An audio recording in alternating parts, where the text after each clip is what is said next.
This is all going to be in the intro to the episode. All right, so welcome everyone. Are you editing this, or is it just straight? It'll be straight. Okay, so I can't mess up. Okay. I mean, I can't. I haven't had to edit any yet, but I guess geez, talk about pressure. I mean, you could be the first, okay. So. But I wouldn't be surprised if I have to. Geez, okay. Yeah. So again, like breaking through the door. That adds to the value of the episode. I feel like if your dog comes down and This is how hectic our life is right now. Yeah. Mm-hmm. Third time. Welcome to the episode. I'm super excited about this one. I'm joined by Ashley and Jim Bair. Notice how I said Ashley first? Mm-hmm. Yeah. And their story is, I'm super thrilled to be sitting down with you right now to talk about this. And, what was it, like a year and a half? Yeah. 15 months, 16 months, something like that. We would have been in Cincinnati with treatment and Zoom call. Yeah, and this conversation, you were like, I'd love to. Well, the podcast doesn't exist then, but I would love to be able to tell the story in this way sometime. So I'm super excited to be here. Their daughter, Zoey, many of you would know her as Princess Zoey, came down with brain cancer, and they have been fighting it, dealing with it for the last 15, 16 months, and here we are. So thank you both so much for joining. Sure. I'm also going to say I'm related to them. So, I mean, not a big deal, but So I'm going to shut up. And who wants to tell us some of why don't we get into the backstory of Sure. Zoey, how it came about, what led you to think something was wrong, and then we can delve into actually the diagnosis and all that stuff. Sure. So I think we can start it with kind of giving a background on Zoey and the type of child that she was, and still is in some areas, but this whole experience has changed her tremendously, physically, behaviorally, socially, so many different, aspects, physiology,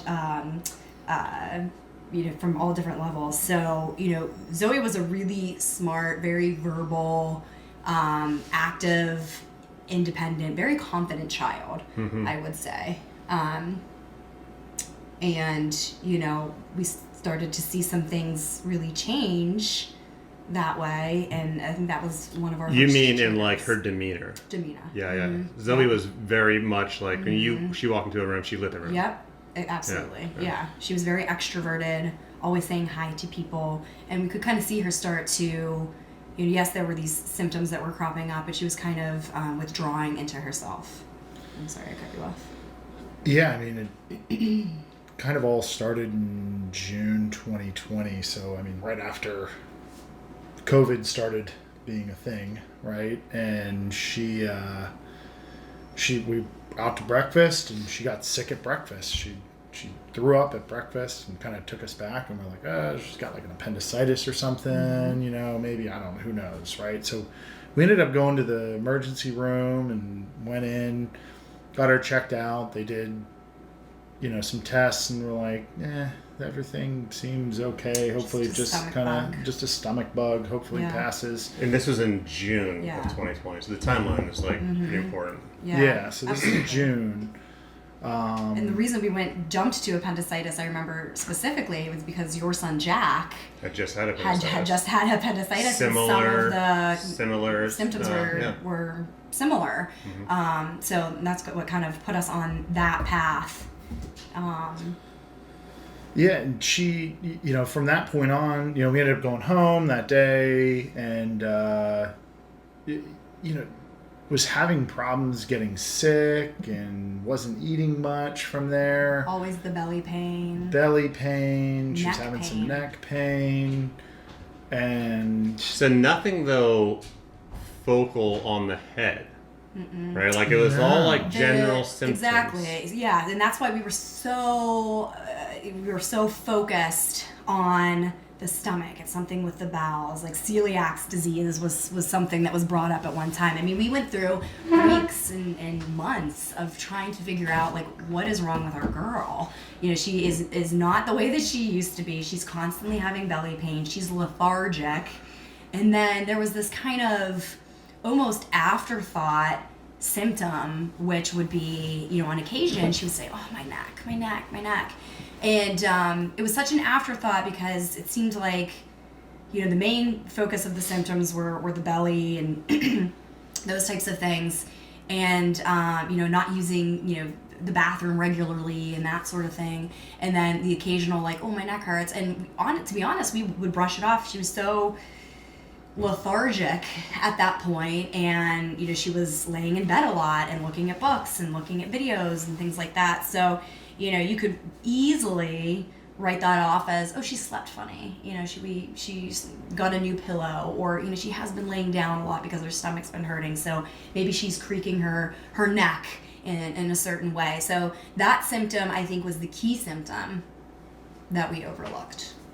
Was overlooked. Yeah, and I mean, we ended up back in the ED, emergency department again for a second time because she was getting sick. She was maintaining fevers. Mm-hmm. Very low-grade fevers. Low-grade fevers throughout the whole thing. And she had lost like 20% of her body weight over the course of it was like a few weeks.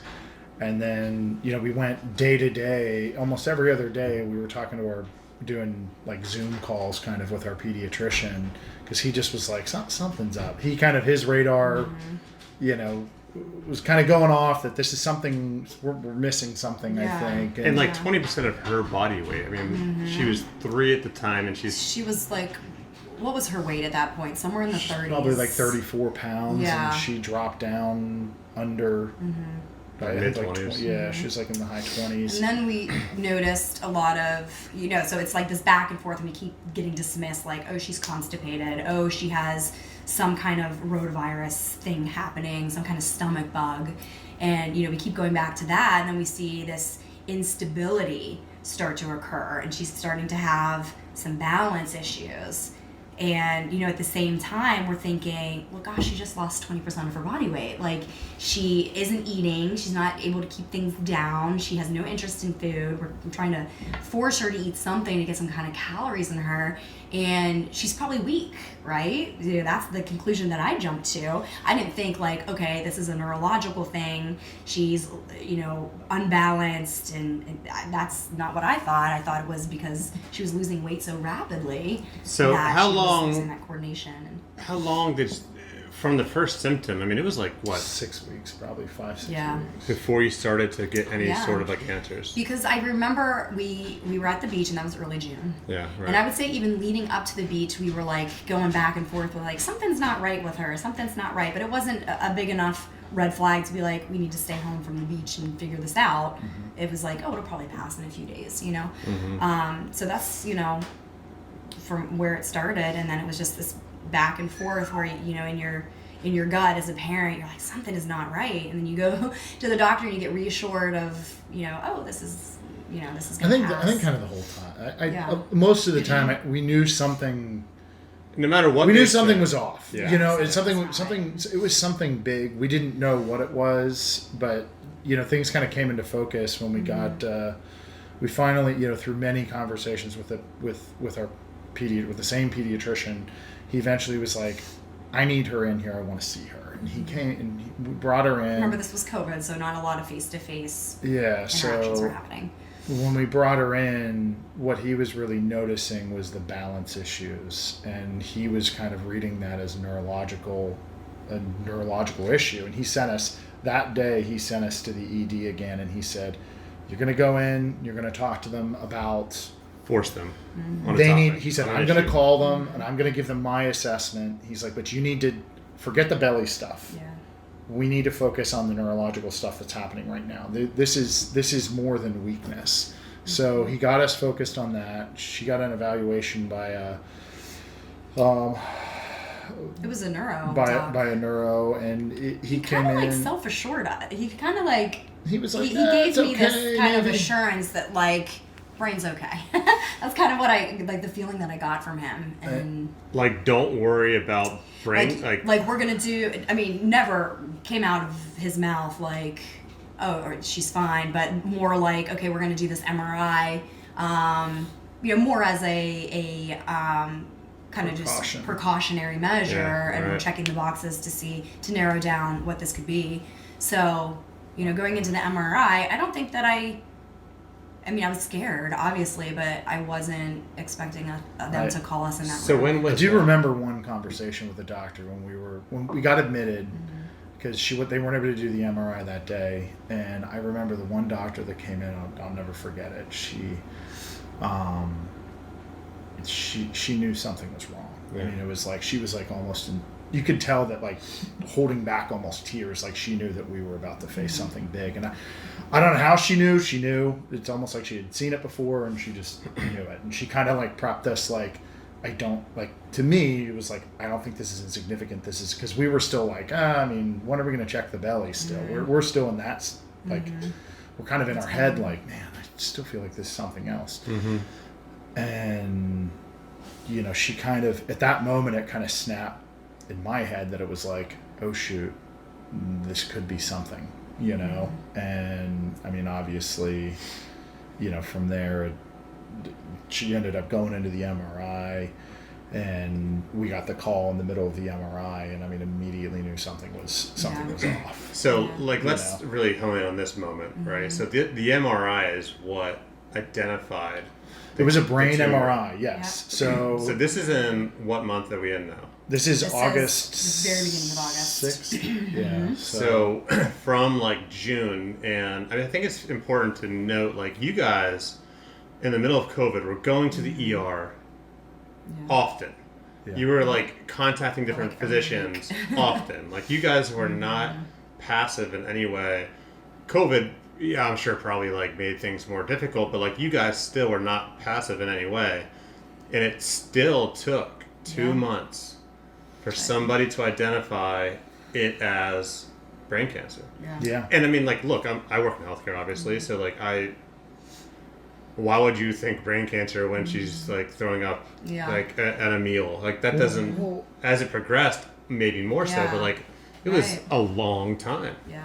One of our friends actually was a doctor, and I remember the week that she got diagnosed, Mark, I was talking to Mark, and he kind of, I was frustrated because I'm like, how do we miss this for all these months, or this like month and a half, and he was like, look, we don't go looking for unicorns right out of the gate, and you can't. And he's like, you have to identify the more likely things first, and they tried to do that, but unfortunately, her case was one in millions, right? Yeah. So her type of cancer that she has, ependymoma, is, I think, from a pediatric standpoint, I want to say there's less than 200 per year in the United States.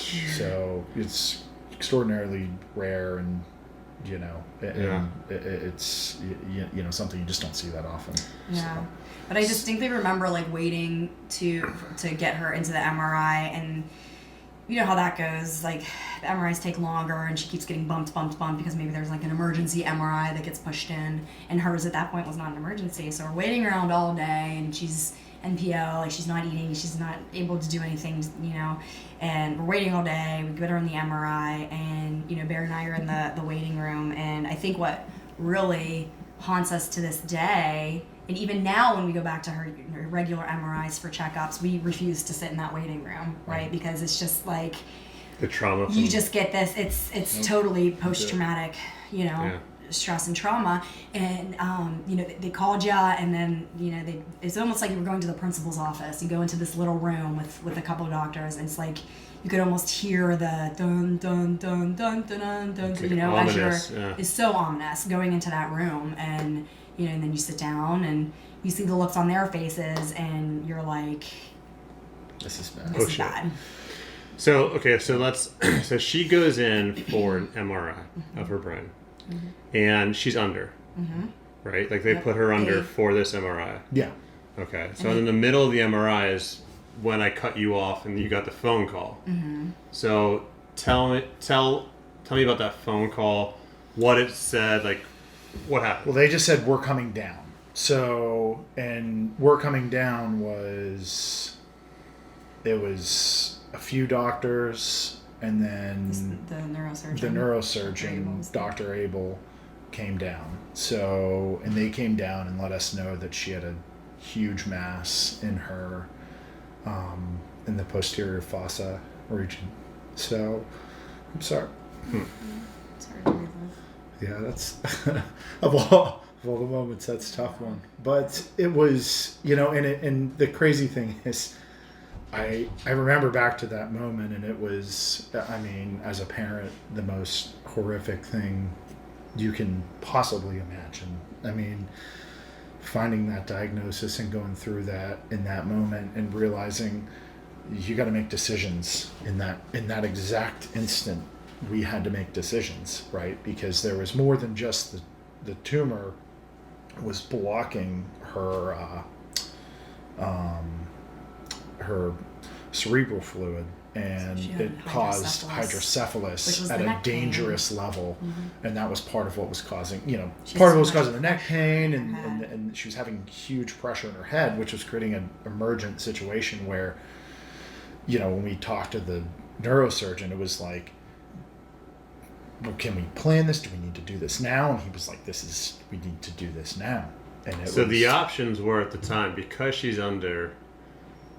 they kept her under. And they kept her under. It was like surgery now to remove as much of the mass as possible, or bring her out and then have surgery like the next day. Right? That was an option. And I remember, I'm inconsol. I'm literally... it's almost like a blackout. I just remember like hanging on him and like pouring sweat and just bawling my eyes out, and like these like terrible, like almost animalistic moans, were coming out of my mouth. And but I do remember you turned to the doctor and said, if this was your daughter, what would you do? And without hesitation, he said, there's so much pressure with all of the fluid that's in there. He's like, I would do it right now. So, and that was, selfishly, I wanted to be able to comfort my daughter and give her a little bit of a heads up of what is to come. She's 4 at the time. No, 3. 3 at the time. She was at 3 at the time. Oh my gosh. They made an exception for us that we could go down and see her being wheeled into the OR. Granted, she was still under anesthesia, and but that was really hard, not knowing like she's going into life-changing surgery, and if he nicks something, that's it. Like the last time we saw our daughter was that she was going in for just a routine MRI, and then thinking like, okay, that could be like the last time that I was able to say anything to her. So it was hard. It was scary. It was definitely a dangerous surgery. The tumor was in a section of the brain that was up against her brainstem, which is generally life function. So, basic life functions.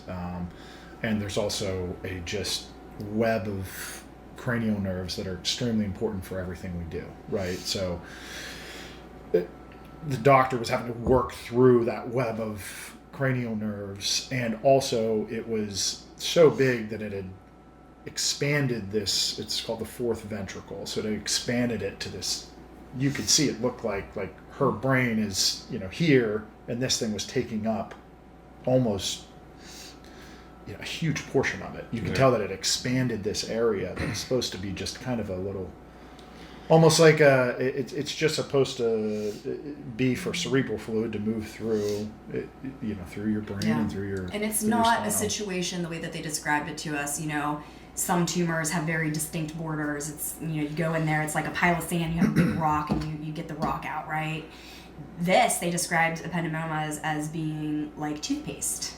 So this neurosurgeon going in this baby girl's brain, trying to like get all the little pieces of toothpaste that is squirted into all of these different crevices, and I don't know how he did what he did, but he gave us a shot.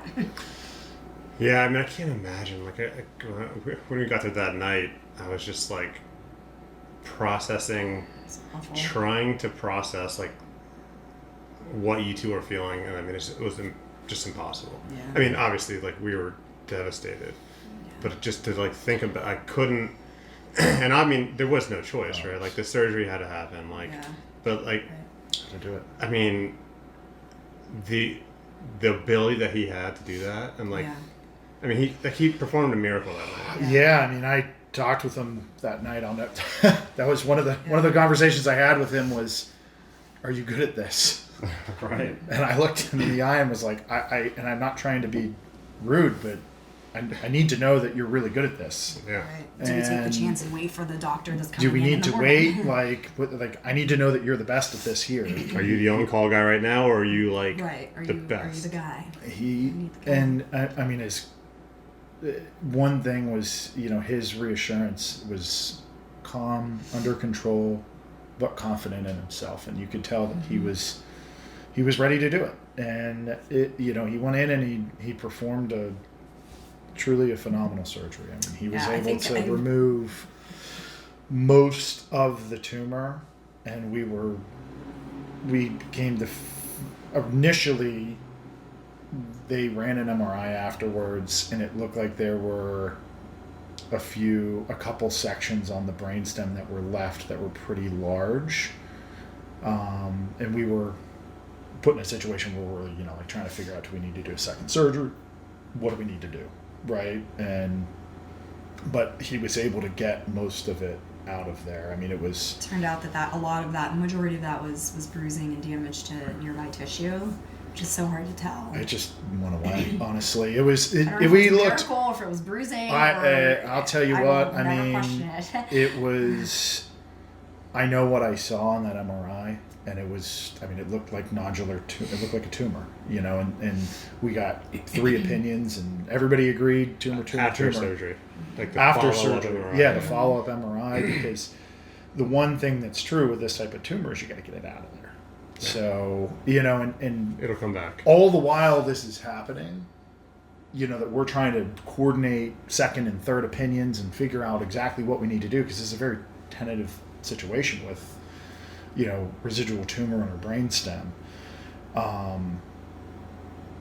When she comes out of surgery, we found that she talked for, probably said some words maybe for the first day. You asked her I remember you asked her if she needed anything, or I don't remember exactly what you asked her, but I do remember her saying, "No, I'm fine," in a really, really timid voice.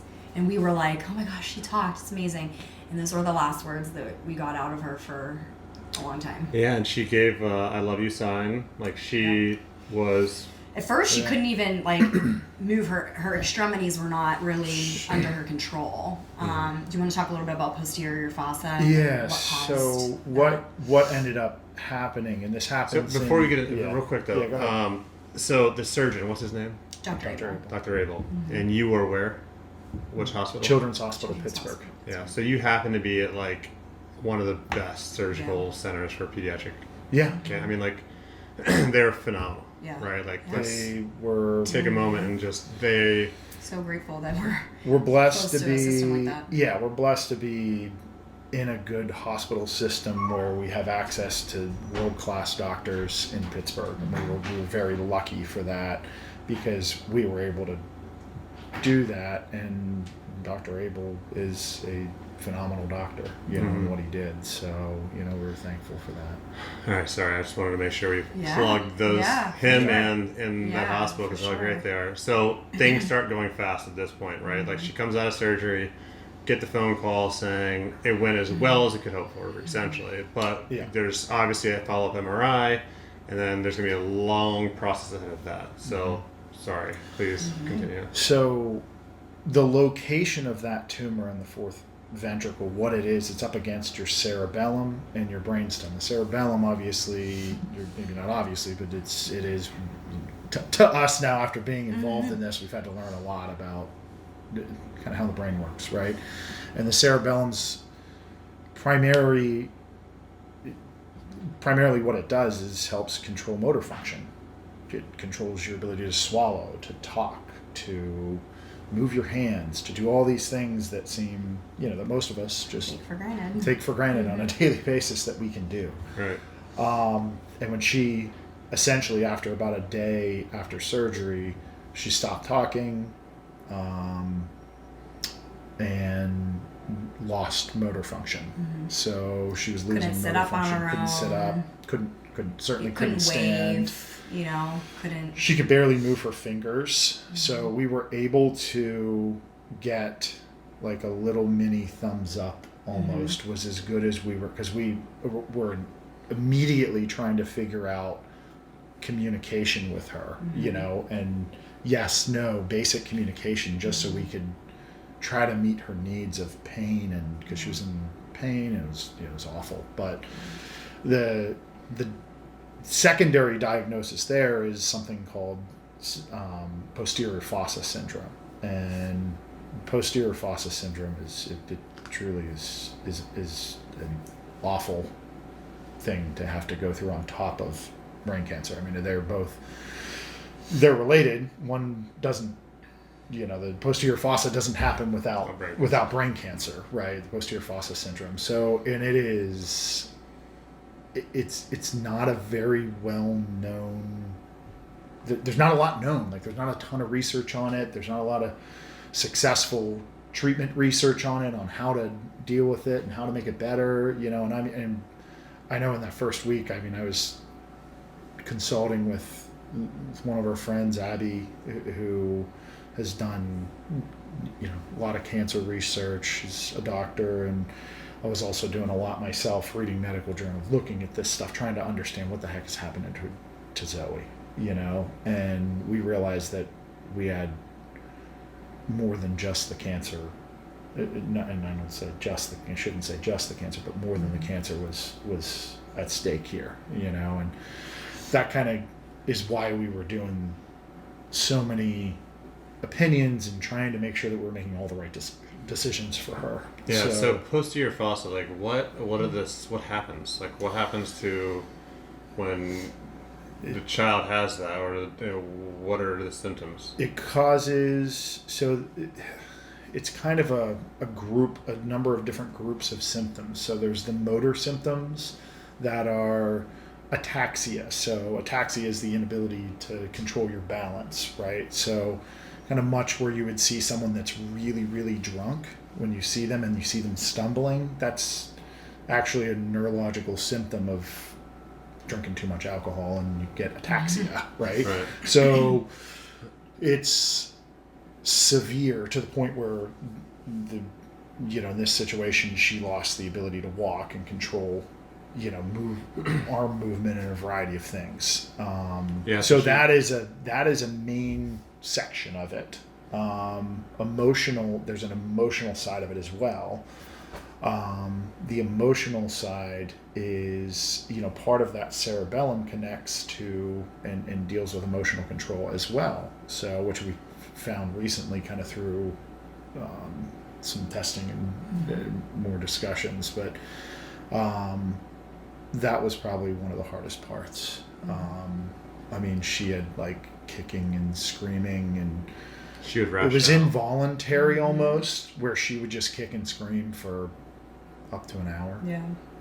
Uncontrollably, to the point where the only way they could deal with it is to basically sedate her, and that was extremely hard. That was to so hard to see her like that. And she couldn't talk.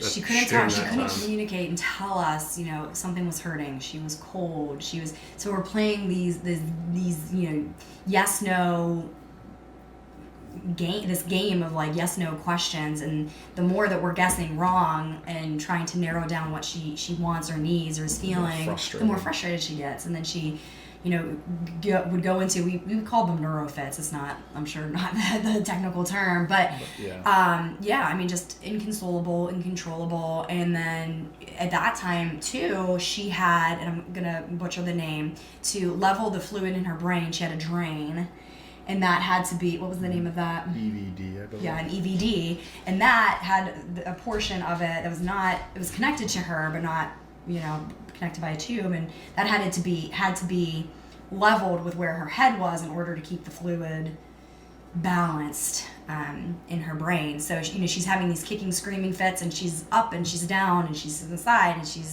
and we're constantly trying to make sure that stuff is taken care of too. It was just madness. Was so were the awful. fits were they emotional or were they neurological? Did you know, were they involuntary, voluntary? You didn't know. There's not enough known, and there wasn't, right? yeah, and there wasn't. That's the thing. It's not much. And it would trigger. I mean, there were so many different triggers, right? We couldn't even identify we one were thing. trialing the docs in the ICU, and this was all in the ICU. They Yeah. were trialing different medications Right. and trying to level meds and try to figure out how to stop this, right? Yeah. And I mean, it was trying to find the right cocktail of drugs, basically, to try to help calm her and get her, give her a little bit of peace, right? Because I mean, this was it was just like she was tortured, right? I mean, that's the best way I can describe it. We were literally, we tried to make as much of a low-stim environment as possible. We were literally living in this terrible ICU room in the dark for weeks, right? We were there for 2 weeks, and we put a sign on the outside of the door, we wouldn't let more than one doctor in at a time because they would come in with these teams of doctors. It's a teaching hospital, right? And that's a great thing. But when you have a little girl that is terrified, she hears the hand sanitizer on the door and is triggered that someone's coming to poke her or someone's coming to hurt her.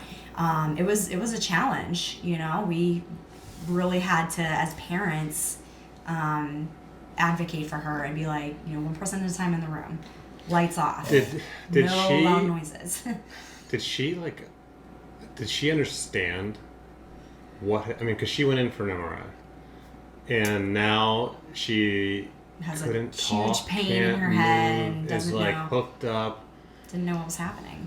And that was all I remember is I tried to explain to her, and I think one of the things that I said to her early on was, when I knew that she had lost the ability to walk and talk and do these things, and what I was able to educate myself on was that posterior fossa, these things can come back.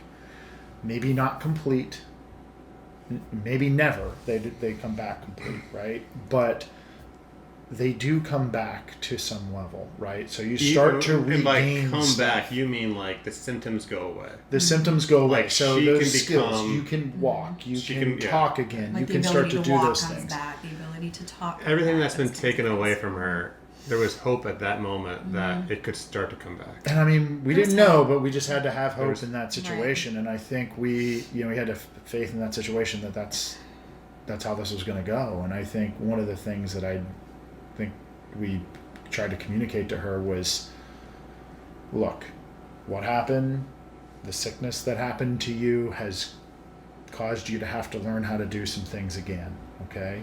And you're going to have to learn how to talk. You're going to have to learn how to walk. You're going to have to learn to do a lot of different things again. But you will learn it and you will do it, And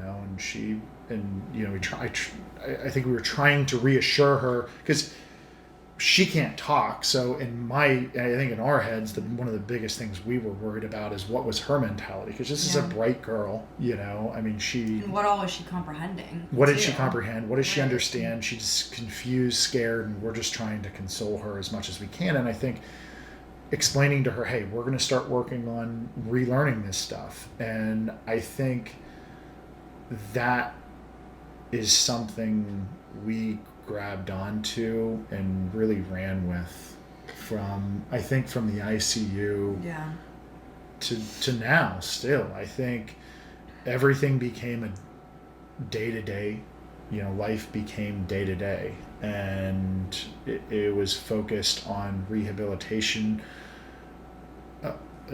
for her. I mean, all the while we're in the background trying to work with doctors to figure out a treatment plan for the brain cancer that still is in her, it's still there, right? So she still had tumor left over, which one of the most important things with this type of cancer is getting rid of it, right? Or getting it down to being so low that radiation can basically try to kill the rest of it. So the surgeon did a great job, but there was still it was less than still 1% or something, or like one or whatever the percentage, but a small amount was left. she had and the measurements always vary, but it was up about for a debate. centimeter. And you couldn't tell, right? Because of what you were saying It was- earlier, like I the mean, trauma there's like around bruising, it. there's all kinds of different things, and it was so hard to tell. And you have these very smart radiologists looking at it. You have Dr. Bronisher, the oncologist that like lives and breathes in this specific type of brain cancer, ependymoma, and you have the surgeon that was in there and saw it, you know, and they're all kind of talking and trying to come to an agreement of like, okay, so is this tumor, is it not?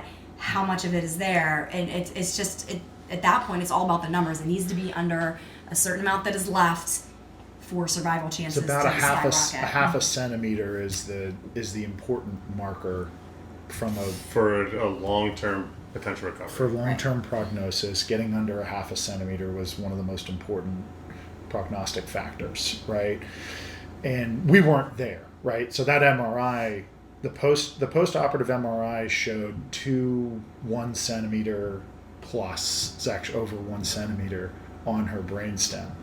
And you know, the conversation after a bunch of opinions was, yeah, probably second surgery may need to happen here. Right. So those surgeons or those physicians are all, that conversation is so critical because they're trying to agree or come to some sort of like consensus of what is left and what should we go back to surgery now? Should we go to chemo now? Like, right. do chemo then? So that's what that conversation is about. Yep. Yeah, and I think one of the hardest things is post-operative MRIs, and we we're kind of talking about it a little bit, but it's like the blurriest, hardest thing to evaluate because there's so much edema and blood and stuff going on in it that's sending signals off. So it's so hard to see that close to surgery, and you're making decisions on really, I mean, they're using the best MRI that you can use, but at the end of the day, it's just not good enough, right? Because you can't make decisions off of it. It's really hard to make decisions off of it.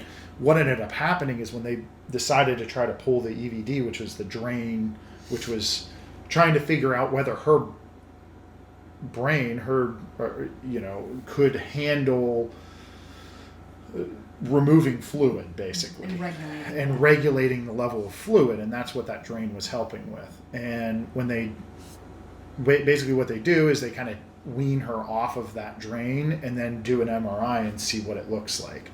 When they did that MRI, inexplicably, the 2 tumor sections that we were worried about were just gone. And you can call it whatever you want, miracle, whatever. I can tell you it is. No matter what you believe, it was the most. It was a huge moment for us because the prognosis with that there was really, really bad. And when that showed more clear, and all we were looking at was, there was a few other sections we were looking at, but there was generally one section that was about a centimeter that was left, and it's in this like little kind of nook in the brain, and it's in this tight little corner, right, kind of away from the brainstem a little bit. So we were like, okay, we're going to monitor this. At that point, we decided it was small enough that we were able to move forward with a treatment plan of chemotherapy and radiation in hopes that the chemotherapy would shrink that tumor. So once that plan was done, our whole focus started to go towards the posterior. Well, a lot of our focus was posterior fossa syndrome and trying to help rehabilitate her. Yeah. And that's when they transitioned us out of the hospital. She got out of the ICU after probably like, I don't know, it felt like the longest 10 days of my life. Yeah. And and they admitted us to quite possibly the greatest place in all of UPMC, which is Children's Hospital Rehab Unit. Those people are, bar none, some of the greatest people in the world.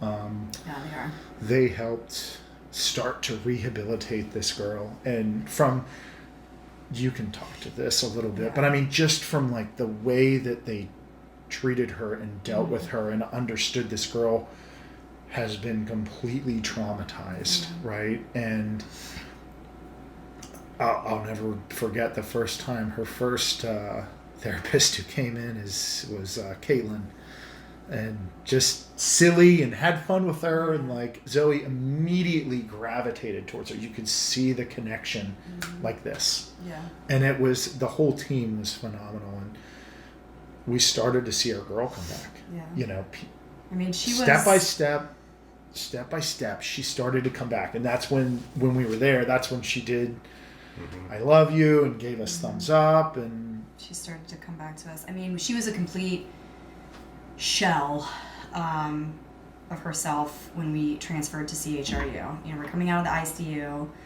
You know, you're poked at and prodded at constantly. You know, there's no privacy. She's scared. She is dealing with this posterior fossa. She has sensory issues where, like, the bright lights bother her. She was potty trained before all of this, and, you know, now she's in a diaper, but she won't put on a gown. She won't put on any clothes. It's just, so she's this poor little, like, skinny, scrawny girl that's lost 20-some% of her body weight. She's in a diaper. She is just wants to, like, curl up in a little ball, and we're going over to CHRU, and we're waiting all day to transfer out. You know how that happens. It gets pushed back, and poor thing hadn't had any type of feeds given to her, you know, all day, and we rolled she's into on a feeding tube at this point. Feeding tube, obviously, she can't swallow.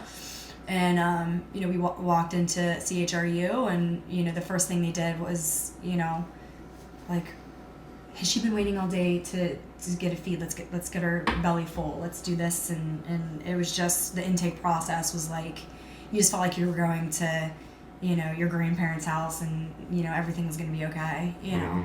And yeah, I think in the process, when she got there, and when you guys were all there, you know, to be out of the ICU, to have, like, the setting is obviously, like, vastly different than the ICU. I mean, like, an ICU is just cold, sterile, impersonal. I mean, you know, the people may be personal, but, like, it's not home. Yeah.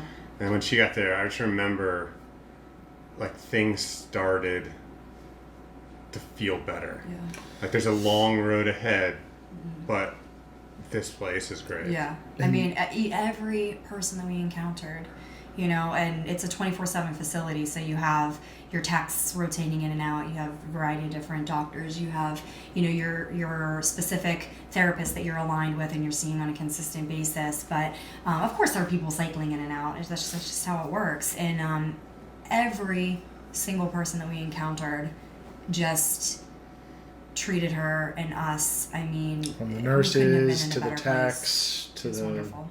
to the It was wonderful. to Dr. Sinha, who, I mean, everybody there. And there was, like, there's families like yours there. Yep. There were, less than 10 families there. Yeah, very and small unit. We all kind of lived together, basically, in a small unit. I kind of think of it as almost like a college dormitory a little bit, in that there are, you know, some private rooms, some semi-private rooms, because it was a small space. And then you have your therapy rooms that are located kind of outside the unit but still part of the unit. And then there's this common space, and there's a TV, and there's, you know, a place to dine together, and, you know, this long couch, and kind of this common area where, you know, you would go and get your coffee, and you would go get your food, and you would interact with these other families that are going through these horrible, horrible things. And it just... it really was a family atmosphere. I would imagine being around those families in itself was like therapy. It was, you know, and when we first got there, like, I literally wanted to shut us in our room and not interact with anybody, you know, and then, you know, as we were there, you know, hours and days and weeks and, you know, months and things like that, you know, you start to realize that is a support system. And it's, you know, you don't have to feel as alone and by yourself, because they're not going through the exact same thing, but they're going through something very traumatic too. And, you know, I remember there was this one woman that I would just go out and get coffee. We would talk for maybe like 2 minutes, you know, not anything crazy. And it just was amazing how that could kind of change your mentality for the day. Was that like the first time in this whole process where you, because of how rare, like what you were dealing, how rare all of her issues were, to be around somebody. I think the worst thing, like, from being on the outside was like, you're helpless. Yeah. Right? Absolutely. Like, and then you can only research so much. You can only, like, talk with so many physicians, because they're just going to start talking over themselves. They're going to just say the same thing different ways. But to be around people like that, that had to be comforting. In a terrible freaking way. Right. It had to be somewhat comforting. Yeah, because her condition is so rare, and then, there's only so much research that's done, because, you have to research it over long periods of time, and that hasn't really happened with her condition because there's so few people that have it. And then posterior fossa is this, like, mystery thing that's added on top of that. But we did have people that were in CHRU. There was a girl there that was paralyzed from the waist down, and she was trying to learn how to walk again. There was another girl that was dealing with balance issues. So, they were going through similar therapies, trying to fix similar things. And that was where the camaraderie came, Different diagnosis, but same path. Yeah. Similar path. Similar, yeah, for sure. So while she was there, she was receiving, obviously, medical attention, and but really, like, therapy, every therapy that's out there to try and get her walking, get her mobility back, get her speaking again, challenging the mind, get her, get that light back. But along that process, though, you're also trying to figure out, like, next steps, because the next steps, like, that isn't the end, and there's a lot more after that. So what did that process look like? And what were those next steps? Well, we figured out, while we were there, actually, is when we figured out that we were going to do the chemotherapy, which was a big question mark initially, and took a lot of deliberation. And not that to kind of backtrack a little bit on that, yes, chemo is part of, the treatment plan, and then you have to figure out what order you're doing things in. Are you going straight to radiation following up with chemo? Are you sandwiching it, doing chemo, radiation, chemo? There's just so many different options as far as treatment plan is concerned, and it depends on how much of the tumor is left. It depends on so many different things. I think a big thing, too, is that the studies that are there that dictate what the standard of care is are so limited. Yeah, we were talking about that while you were. Yeah. Well, I'm sorry, I missed that part. No, that's okay. That's a big part, though. It rare is conditions that don't have a lot of research behind them, because there is few people have it. So standard of care. Yeah. They were there's not really a. Yeah, exactly, and they're still trying to figure that out, right? So they're still doing what we ended up basing the decision to do chemo off of was actually a clinical that's in process right now. It's still not even published. So it was, it basically was kind of teasing out a little bit more data, but that's the tough thing for pediatric cancer. And I think and this really speaks to, I think, something that needs to be done, right, is we need to focus fundraising on pediatric cancer, because there's just not enough research being done in my opinion. I think a lot of the other parents' opinions, and that's one thing I've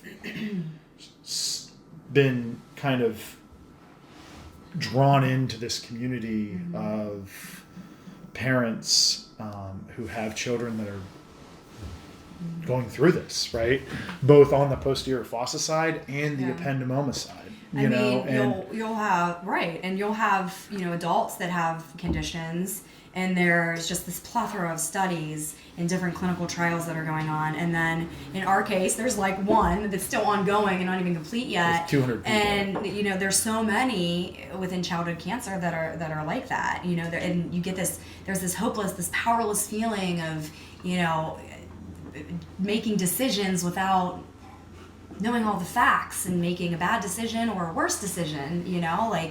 It's just more research that has to be done. Yeah, in the pediatric space. It absolutely has to, because the decisions that you're faced with as a parent that has a child going through pediatric cancer it's bad and worse, right? And it's unclear. You're dealing with a MRI that's not very clear, that you don't know exactly what's going on, and you're dealing with research that's generally incomplete at this point, right? And more needs to be done. And, and the studies are so small, it leaves a lot to be desired, right? And I think, but you get to make, at this stage, you make the decisions that you can with what you have. And I'm thankful for everything that's there.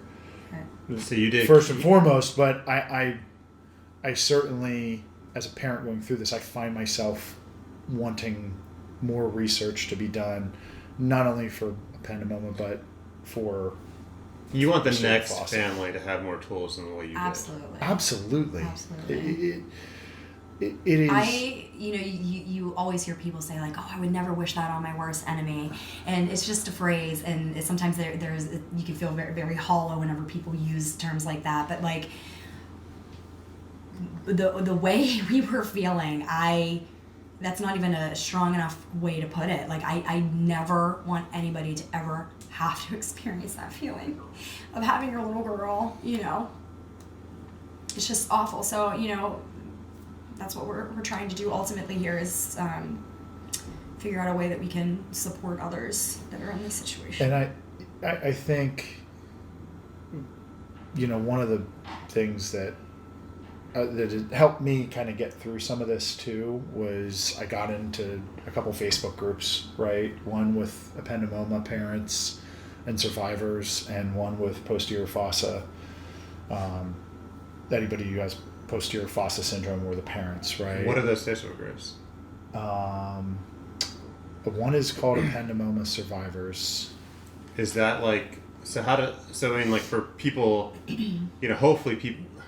hopefully nobody has to go through this ever again, but if somebody is searching for information, like where did you find anything? Like where can the next parents go to try and find help? Obviously, you guys are out there. You guys are, and we're going to get into a little bit more about this, where people can actually just contact us, and they can contact you.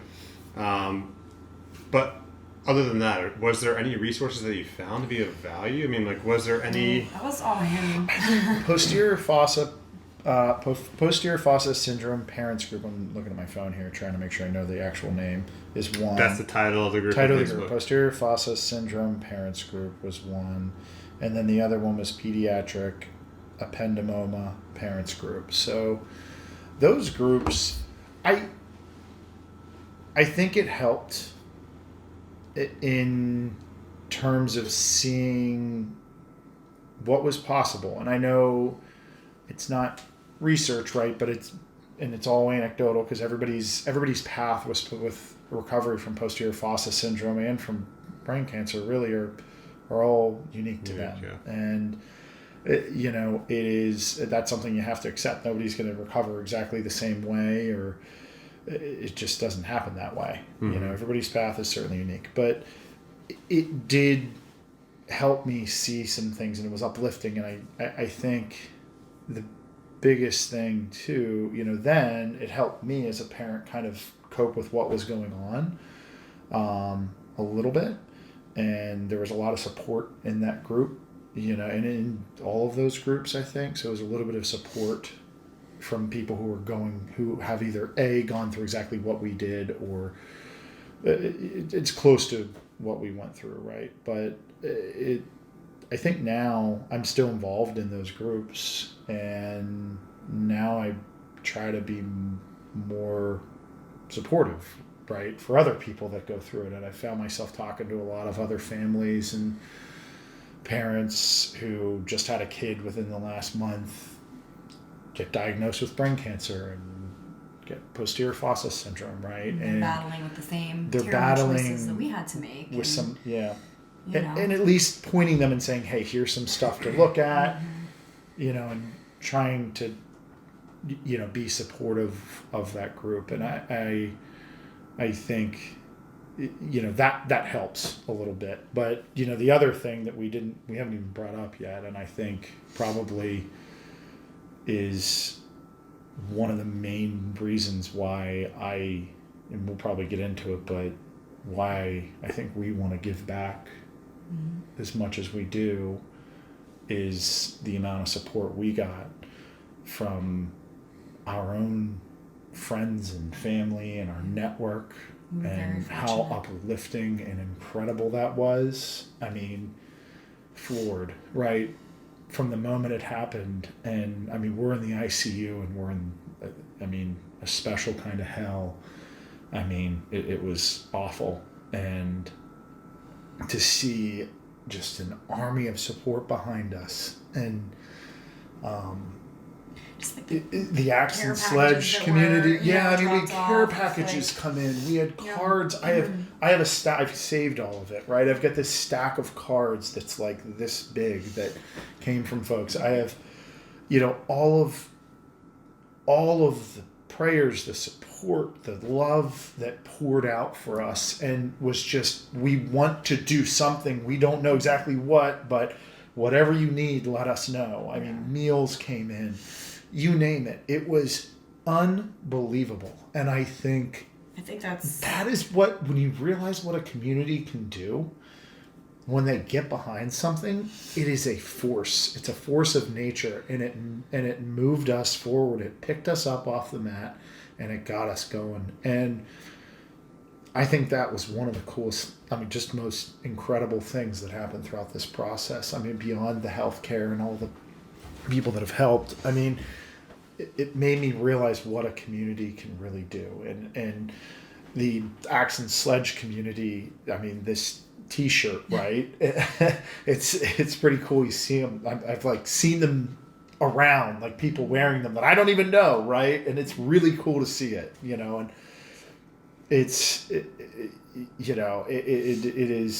what they did was unbelievable. They did a t-shirt fundraiser that raised over $50,000 for our family, and we are forever thankful for that. And there's so many people that don't have that support. No, those resources, and we were lucky. We got more than many, in this situation, and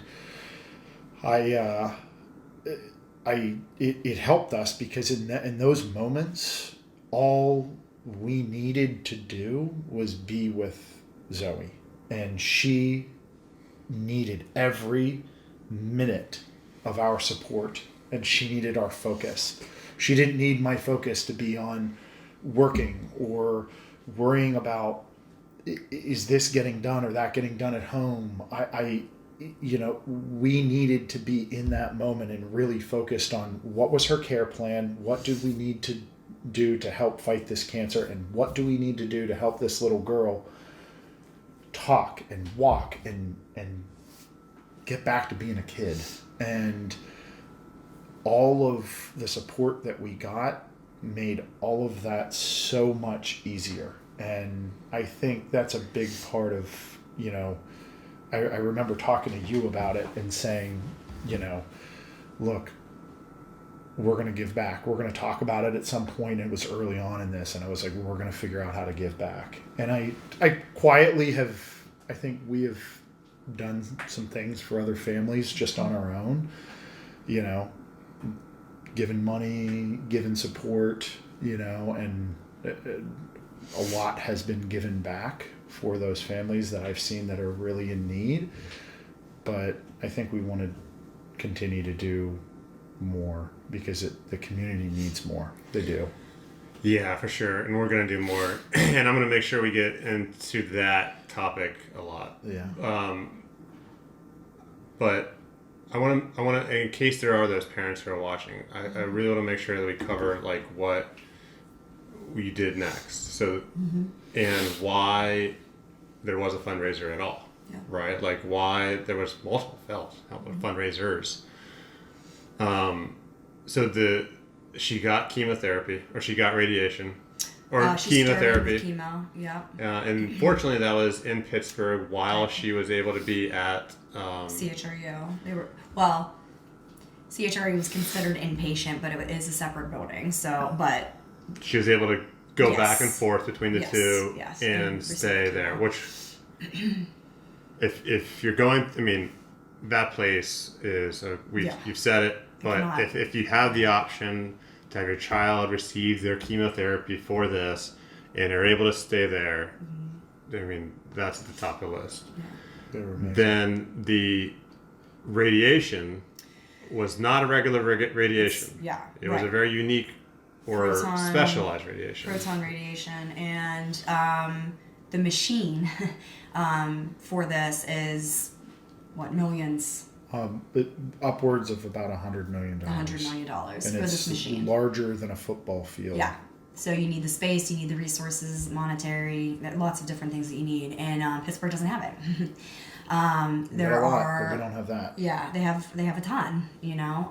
So there are, you know, specific areas of the country that we had to start identifying of, you know, and the radiation was months long of, you know, her being put under anesthesia Monday through Friday and getting radiation 5 days a week for weeks and weeks and weeks.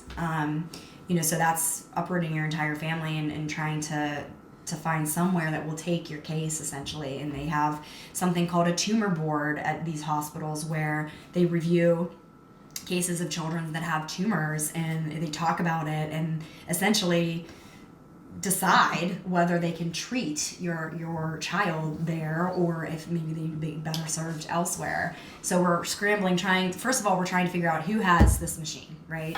And of those places that have the machine, what kind of contacts do we have in order to get on this tumor board to even get a shot of being treated there?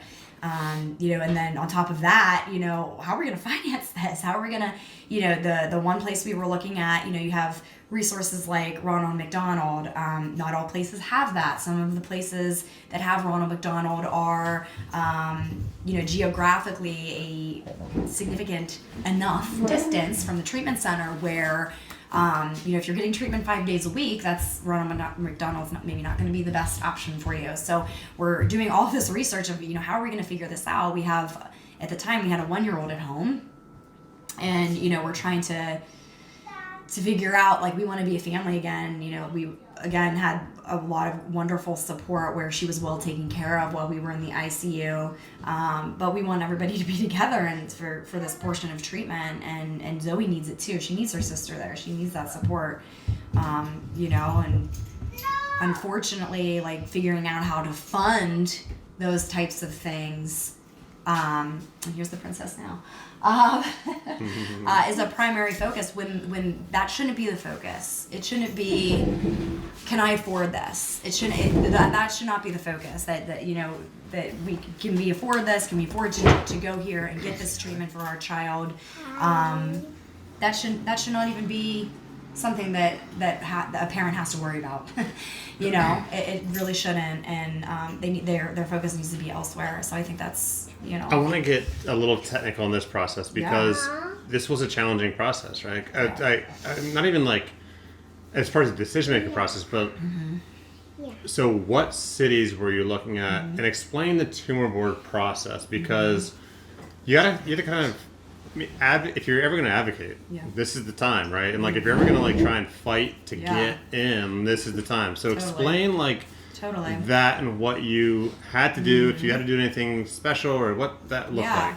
So I mean, even just like, so first we'll start with the geographic locations that we were looking at. So all like the top, I think it was, and this could be changing, so people that are watching this, hopefully there's more options. Hopefully there's more options. You know, the top 3 children's hospitals in the country, and that was with this proton therapy.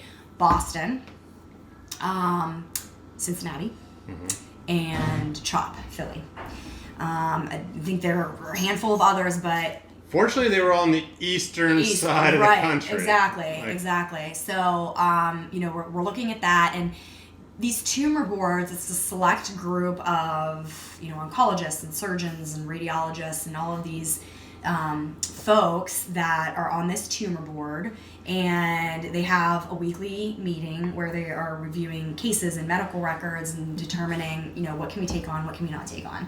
So it's very challenging, first and foremost, to even figure out, like, how do I even get on the agenda? How do I get on that tumor board? How do I get to the right contact that I can send my medical records to and make sure that they're being reviewed? And then there's this time crunch of they only do it once a week, right? And we're in a situation where we can't wait several weeks to do this. So we're making phone calls and pulling any connections that we have of, like, who should we talk to? Technology is great, but you're getting these, you're calling these numbers with all of these digital menus, press 1 for this, press 2 for this, and to talk to an actual person that points you in the right direction. Which is pretty absurd. It's impossible. It is impossible, It's pretty absurd. Luckily we do have some connections in healthcare, and, we're calling those people and saying, like, hey, did you go to med school with anybody that's at CHOP right now? Did you go, who do you know up here? Who do you know here? In order to even get our case under review. Did your physicians here, though, refer, or did they did they reach out to these hospitals? They assisted, yeah. They assisted. They definitely assisted. In the ICU at Pittsburgh, they helped connect us a little bit, but some of it we had to connect on our own. But you still have to advocate. Yeah. Oh, you guys were advocating. We were on the amount of time that we were on this, like, one of us was in the ICU or in the room at CHRU, 24/7 care, focus on Zoe, right? And then the other person would be out making phone call after phone call, email after email, like, just sourcing, trying to figure out what to do, and then it would be a swap, right? And trying to figure all of that stuff out is suffocating. It's really overwhelming. And I want to, like, we're not, like, bashing, right? Like, No, the tumor no, boards, we're not no, bashing. mm-mm. I mean, the problem is, the first research that I remember happening was, where's the best? Yeah. Because that's only that's the only options out there. Mm-hmm. And then how do we get into the best? Mm-hmm. And then it's, like, from the hospital's perspective, they, first of all, have to be able to treat the patient. Then, it's like, okay, well, do they have 30 patients already lined up? And they can only serve 20. Like, is there just not the capacity? Mm-hmm. So it's, you guys were, like, you were knocking down every door. Like, okay, in case Boston can't take us, can Cincy take us? If Cincy can't take us, can Philly take us? If those 3 can't take us, where's number 4? And, like, it was a waiting game. Yeah, it really was not comfortable. Unfortunately, there are a lot of kids out there that need this proton radiation. And that's just what it comes to. And you can't treat everybody. Like you said, it comes down to a capacity situation. And it's not like you can be like, let's get this machine here. It's hundreds of millions of dollars. It's a really challenging situation and very difficult to manage as a parent, where all you want is people to fix your kid tomorrow. Take me tomorrow. Yeah. So where did you end up? Ultimately, through a lot of conversations, we felt most comfortable with Children's in Cincinnati. Cincinnati Children's. Just some great people, really focused on our concerns and kind of what was going on, and they're one of the top 3 in the country for everything we needed, right? And they delivered on that, thoroughly. So we ended up deciding to go there and had to figure out, living. We had to live there we left. So ICU, original surgery was like first week of August. We left CHRU and came home for like a week before. In October. Yeah, they had to, like, tough love us out and make us go we're home. like, please don't make us leave. We can't do this without we're you. Cool. We would like to stay. I mean, like, but it was good.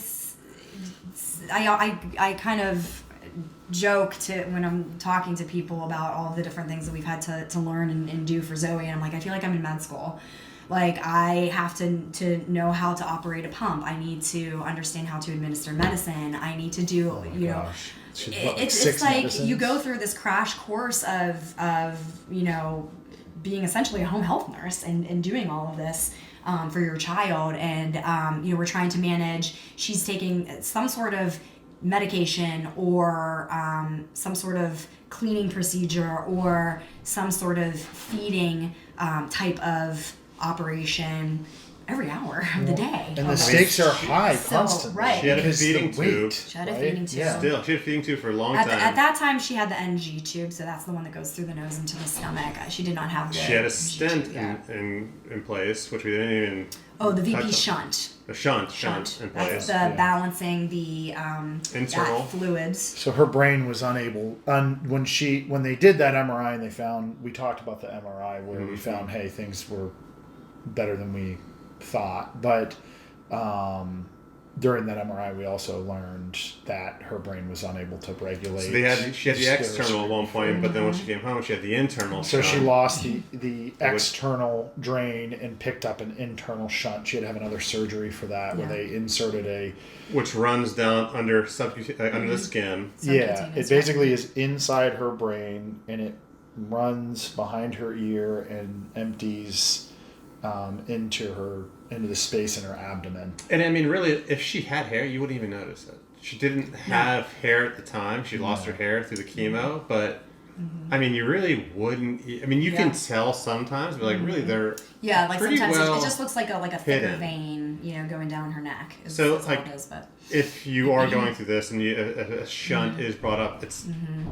I mean, it's well worth it. We went non-programmable, which basically there's different types of technology on it, and one is programmable where they can use basically a magnet to turn up and down how much it would drain. The non-programmable cannot do that. The thing with the non-programmable is we were worried about how many MRIs she was going to have and the limitations, especially given COVID. Access to MRIs was a nightmare, frankly. Yeah. I mean, it impacted every piece of healthcare, right? And having to get access to the exact machine we had to tweak the, you know, if we would have needed to tweak the programmable shunt, you know, it was just another layer. So we decided to go with that.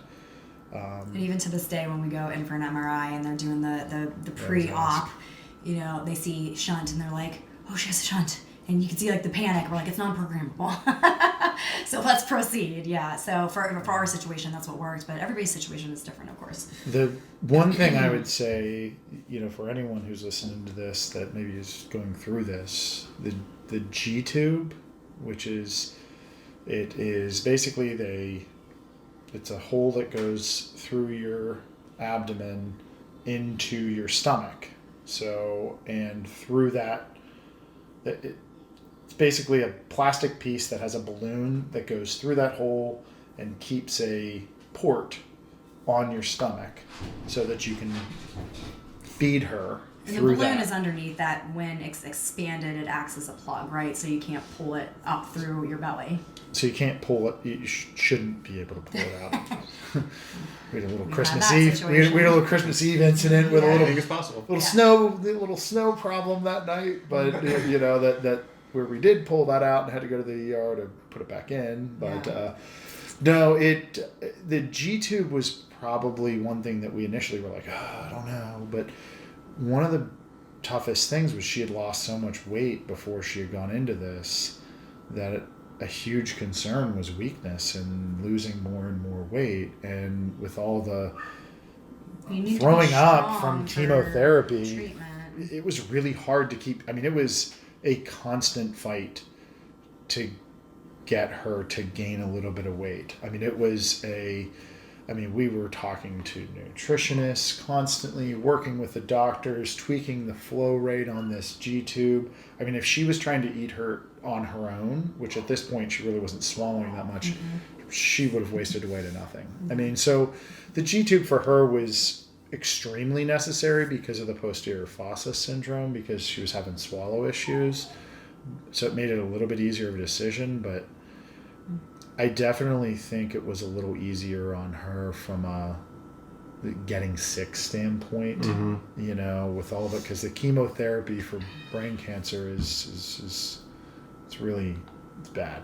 It's really intense. Yeah, we kind of skipped over the chemotherapy a little bit, but I mean, Well, that was let's the go most... back. Yeah, well, do you guys want to go back to CHRU kicking us out? So, Well, yeah, we need to finish Cincinnati, and we got to like explain how long you were in Cincinnati and that whole process. Right. So when I use that, I don't use that term that they kicked us out. It was like tough love, like you guys can do this at home, but you guys can manage this. So, but you know, us thinking like she's got this VP shunts.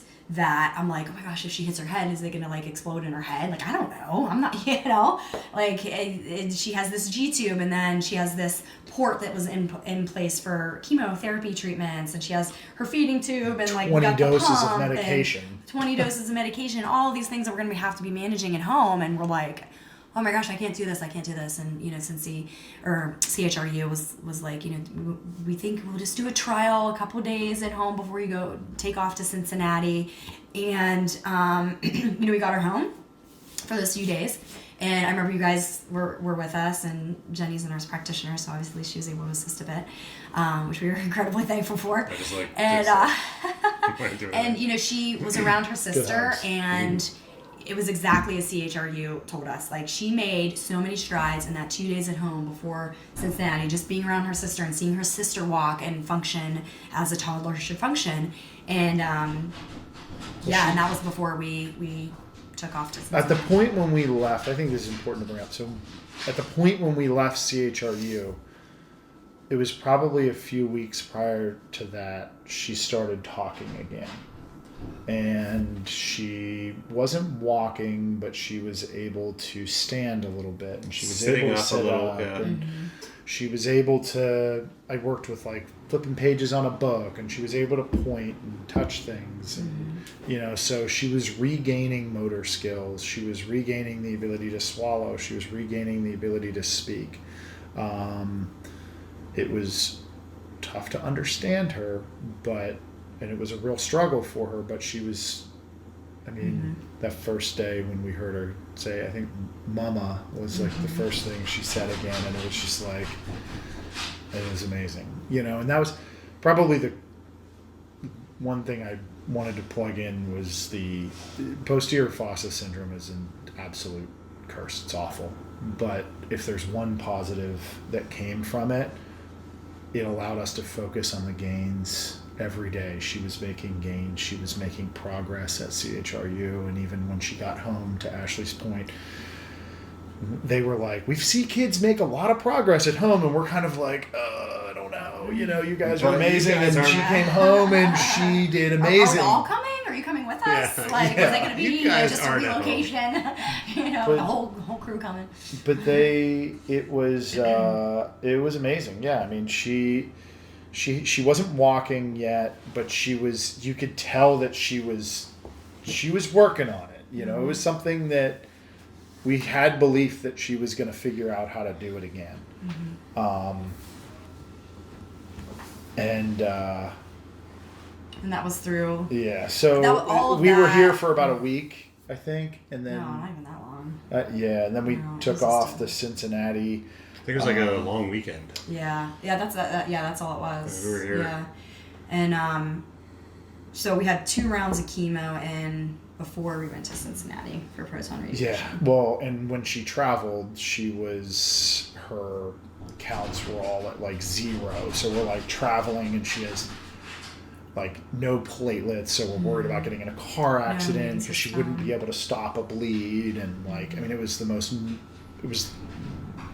the worst trips having to take that, but we did it. We got there safely. We had Jenny with us. Yeah, she's in the back with her stethoscope, and you know, we got her there, blood, her safe, oxygen, and you know, and got settled into the routine of proton therapy, which was interesting. It was more of a routine because we were up at the same time every day. We were up at 7:00 in the morning. Put her in the car. Would go in. She would weigh in every day, and then she would go to anesthesia, and she would get general anesthesia every day to put her under because she couldn't move during the proton therapy. And you had to stay very still because it's such a precise machine that is targeting an exact area every day, and they're kind of developing this plan to work around all the good tissue in your brain, and they want to spare the good stuff and hit the bad, right? So it's a really delicate process, that is why she's going under general anesthesia every day, which is scary in itself. But every day she'd wake up, and it was about 15 minutes per treatment or so, and she'd wake up, and we'd either head to occupational physical therapy there with her, or speech therapy, or some days she wouldn't have anything, and we'd just go back to our place. It was like half a day in the hospital, 5 days a week, and then getting her port accessed on a weekly basis.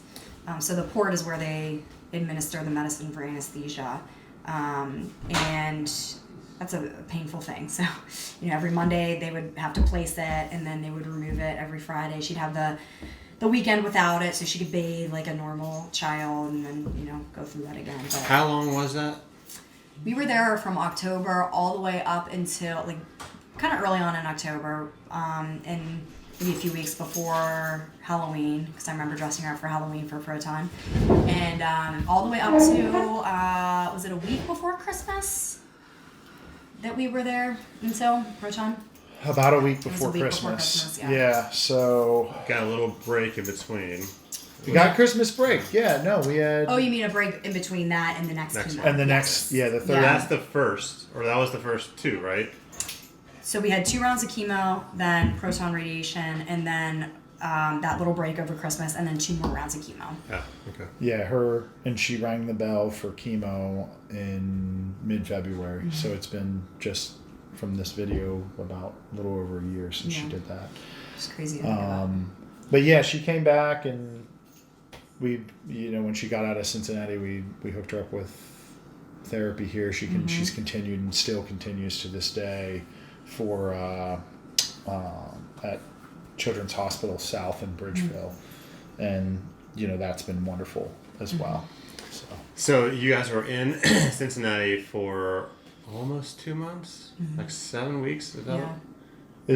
It was about 2 months. And then you got the Christmas break, and then 2 more long rounds of chemo, and the chemo was terrifying. We were supposed to be able to do those outpatient, but her counts were so bad, and she was getting fevers, and we had her in. She was admitted probably more than she wasn't. Yeah, anytime you have a fever and you have a port, there's a huge infection risk. So you have a fever, you meet these certain specifications of what they consider a fever, and then you go straight to the emergency room, and then you are inpatient for days until you can get the counts back up and you can be released to go home. So it's like this constant fight of, we're home for a day or so, and that fever's creeping up, and we're like, please just stay down. Fever, back to the ER. So it's ER, it's home for a few days. It's ER, in the hospital for several days. It's home. And they're, she's just so sick from the chemo. It's such a strong dose of chemo that she got. It destroys hearing. The one kind of chemo that she gets destroys hearing. It And what was the destroys name of that? development. What was the name of that? The one in particular? I can't. Cisplatin Cisplatin, was one of the worst that she got. And then there was one, vincristine, that messes with it gives you pins and needles in your feet and causes a toe drop. I mean, so there's just so many terrible side effects with chemo. The main goal is killing the cancer, right? That's paramount. That's what you want to focus on. I'll deal with some tingling in my hands, but for a little kid, that's just. I mean, along the way, it's killing you. Right. It brings She's you to the so brink of sick death. and just, she's puking all the time. I mean, we have emesis bags in every corner of the house, every corner of the car, everywhere. There's so many times you just, we talked about it, and it was you wanted to just quit doing chemo, right? Because it was so scary, because she had a kidney injury in round 2 of chemo that was pretty scary, and then she had hearing loss was getting worse and worse. And I mean, all the risk factors, you start to look at it and you're like, man, is this worth it? Is this worth it? You know, and again, you're running on research that's incomplete probably at best. And I think the decision to do chemo was a really tough one. And I'm, you know, still to this, I have no regrets in our treatment plan that we followed. I don't think that I ever will. I think we used the right data and the right information, and we read it all, and we did everything that we possibly could have given what we knew at the time, you know. But that chemo was really hard, and I think for parents who are, if there's a parent that's listening to this, it's tough. It is not easy to stick with it, but I think one of the things that kept us going with it was, I think we had to be a little bit brave in those moments to maintain the path, knowing that, you know, the research showed it improved outcomes if you achieved certain things, right? You had to have certain amount of certain dosage for it to be effective. And if you didn't reach that dosage, you know, it's really an unknown. And so cutting it off early could have been detrimental. It could have been detrimental to her prognosis. And, you know, managing through all those side effects was just nerve-wracking. I mean, it was awful. I mean, those neutropenic fevers are deadly. It kills kids, right? Because they get an infection and they have no immune system to fight the infection. COVID, it could be a simple, that is just running rampant everywhere. We're doing this you in the know? middle of a pandemic, but yeah, hopefully other parents don't have to do that much longer. But you know, I mean, that's it was that part was tough. So I mean, you're impatient for so much of it, but you know, getting done with chemo was ringing that bell was a good day. Yeah. So, you know, and we knew from that day. When was that? February 16th, I want to say. So I did the math on my hand. Yeah. 6 months. 6 months. Yeah. So 6 months from when you went in for like an MRI checkup, trying to figure to out emergency surgery, to her stopping treatment. Now, I mean, that 6 months was a year ago. Mm-hmm. So, but, you know, that 6 months that happened, she rang the bell, but I mean, doesn't stop there. It doesn't stop there, right? She's still going to therapy. She's still getting MRIs, and, you know, we got to be really cautious about, is it coming back? And, you know, we have to be very vigilant. We have a puppy. Yeah. If you're watching on YouTube, you've seen Jim leave about 30 times. It's because there's a dog and their little puppy. Yeah. So, I mean, we have to be really vigilant with that. And she's in OT, PT, speech, behavioral health, all weekly. You know, because we're still working on, you know, getting her back to full functioning, you know, walking, talking, and ready for kindergarten, hopefully, in the fall. You know, it's been great. I forget when it was. Maybe it was before Disney. We just got back from Disney last week. So it was before Disney, but it was recent. Maybe it was when you guys came up. And I remember telling Jenny. By the way, if you don't know who Jenny is, that's my wife. We've referenced her a few times. That's my wife. She's a nurse practitioner. I remember when you guys left, I told Jenny, I'm like, I can see the light coming back. Yeah. Like in Zoe. Yeah. Like, I mean, Zoe before all this, before she was sick, before like, I mean, she would like, anytime I see her, I'd have to fall down on my knees and like give her a big old hug because you just saw like her energy radiated. Yeah. And then when you guys came up, I think it was when you guys came up a couple weeks ago or like a month ago or something like that. I remember like she would, Uncle Don, like her little voice, and it's just like such a unique voice, and it's changed. But Uncle Don, she would like grab my hand and shove me and pull me along like she used to do, you know. She'd like want you like, no, come to my world, because my world's pretty damn awesome, and you get to play with this princess, and you get to tell me all about this princess. And as a reminder, Uncle Don doesn't know much about these princesses. She'll train you. She'll train you. But it was college level education from her. yeah. I'll get a PhD in Princess. But I mean, 6 months after the initial diagnosis, the surgery, you guys are done. This is a year later. I mean, like this is a year and a half after her diagnosis, where it's like her MRIs are now good, her therapy is progressing. She's doing better. That light is coming back. Yeah. She's been able to talk now for a while. For a long time now, relatively speaking. Yeah. And like she's been able to walk, and she's gained that mobility back. Yep. Not back to where it was, but the Zoe, that light, that. Oh, yeah.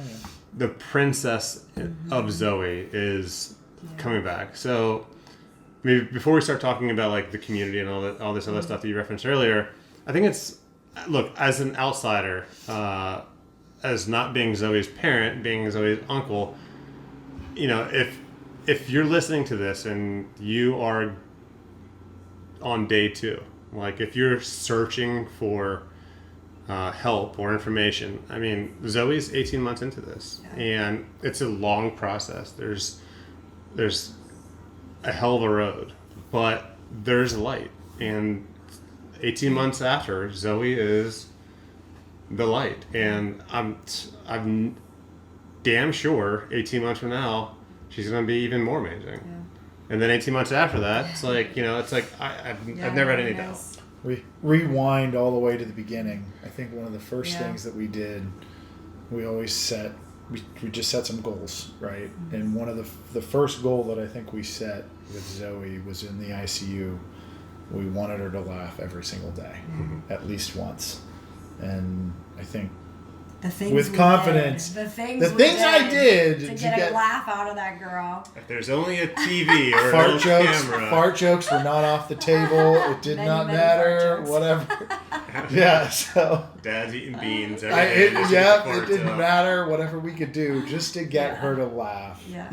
And I think not forgetting through this that joy and laughter is important to your rehabilitation, right? Mm-hmm. You can't forget to enjoy life along the way, and because this is a daunting marathon of a journey, right? And celebrate those little tiny steps forward that don't seem like very big steps. It's okay to celebrate each little win, and it's okay to laugh, and it's okay to try to have some fun. And I think our focus on a lot of that and us working hard together as a family and as a community, I think got us through this, and day in and day out, we made the best of each day. And I keep referring to day by day. And that's one of the biggest advice pieces I've given to parents is don't look out, 6 months, a year. It's really easy to get hung up on that. But once you've established your plan, go with it. Maybe tweak it every once in a while, but from there, it's about small, achievable goals every day. And those small, achievable goals for Zoe resulted in her walking again. She started walking probably late November. Like, it was pretty rough walking, but she started taking a few steps. And then I think when she got home, like around Christmas, she was walking around unassisted. And her voice got stronger, and she was able to, by the time she left CHRU, she was able to make every sound, and say, and enunciate words within reason. Yeah. But some of the things were slower, and like you said, just recently seeing that Zoe come back, a little bit of that confidence, and that's, that kind of stuff takes a little bit longer, but it comes. Yeah, I mean, and it's going to keep coming. It's, the thing that like really was heartbreaking, I think, in addition to obviously what Zoe's going through, is that like because of COVID, that like we couldn't hug any, like we couldn't even like, I mean, we spent Christmas Eve or Christmas Day or Christmas Eve you did outside, finger pudding outside through the glass door, and you were talking to people through that. Yeah. That's how we was visited. so rough. I mean, and anytime we'd have to we would quarantine ourselves for 2 weeks just to just to come and see us. Yeah. And that was... It was hard. I mean, that's heartbreaking. the time where we keep talking about community and the support we got from them. And this is, hopefully you never have to go through this, but this is the time where you have to lean on your community and your support system. And we were lucky enough that we had that great one, but it doesn't replace at our time with COVID. I couldn't go give a hug and that type of physical connection is it's hard. It was really hard. So we've brought this up a few times, and I think it's a perfect opportunity. Segue. Yeah, to bring up. So let's touch on your shirts first. Yes. And I've actually got mine on too. Oh, we're all matchy. If anybody's from Pittsburgh, we're going to Kennywood later. That's right. Can you see it?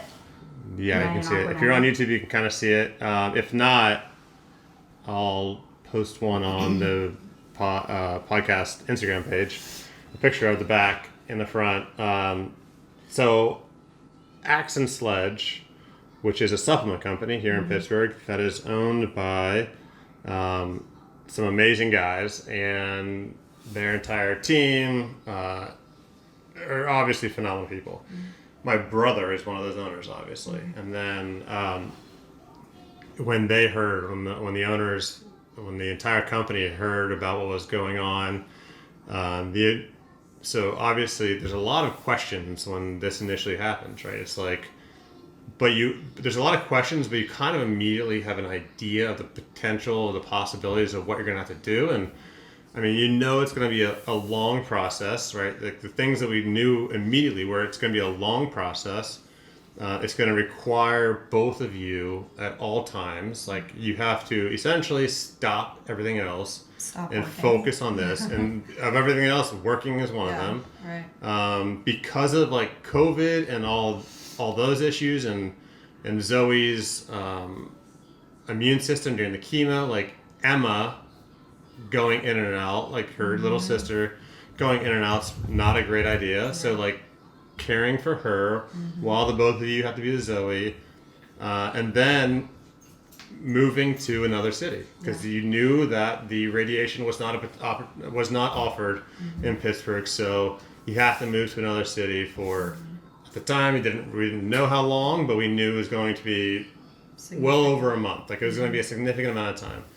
So right out of the gate, we kind of knew those things, and okay, what comes with that is a massive financial toll, right? It's going to be a huge issue, and we couldn't put a number to what that would look like. Is it $10,000?